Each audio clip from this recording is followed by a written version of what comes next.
बच्चों, let's read the question. The question is all cells which have which of the following. A में है nucleus, B में है chloroplast, सी में cell membrane and D में है गोल्गी कॉम्प्लेक्स. तो आइए देखते हैं हम इसका की कंसेप्ट. तो अगर हम बात करें इसके की कंसेप्ट हो जाएगा. तो सेल की बात करें तो इसको क्या कहा जाता है? इसको कहा जाता है आपका फंडामेंटल यूनिट ऑफ लाइफ. अब अगर हम फर्दर बात करें तो सेल जो होते हैं मेनली दो तरह के होते हैं, यूकैरियोटिक एंड प्रोकैरियोटिक. तो अब अगर हम यहाँ पे बात करें किसकी, यूकैरियोटिक सेल की, तो यूकैरियोटिक सेल की खासियत ये होती है कि इसमें आपका वेल डिफाइंड न्यूक्लियस प्रेजेंट होता है. वेल डिफाइंड न्यूक्लियस प्रेजेंट होता है along with the membrane bound cell organelles.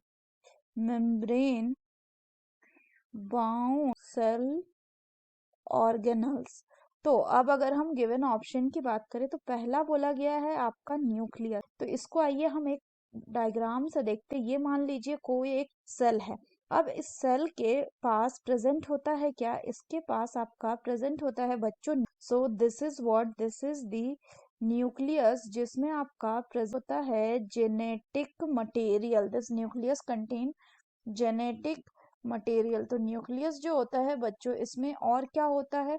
So nucleus bounded होता है आपका न्यूक्लियर मेम्ब्रेन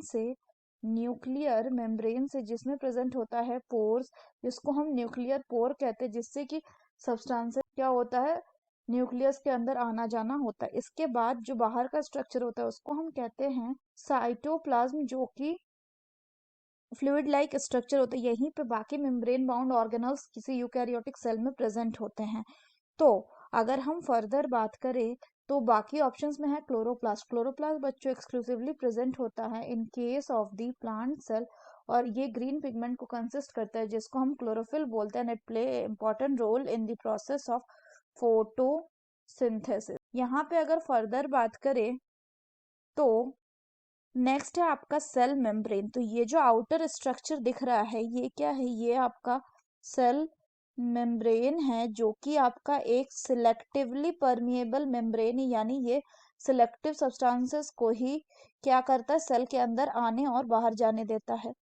सो अगर हम बात करें नेक्स्ट की, तो नेक्स्ट है गोल्गी कॉम्प्लेक्स. तो जो यूकैरियोटिक सेल होता है उसमें गोल्गी कॉम्प्लेक्स प्रेजेंट होता है, जो जिसमें आपका कुछ इस तरह से बच्चों स्ट्रक्चर प्रेजेंट होता है, और इनको हम क्या कहते हैं? This are called as the cisternae. क्या कहते हैं इनको? हम सिस्टर्नी कहते हैं. और ये रिस्पॉन्सिबल होता है for packaging and and transportation के लिए.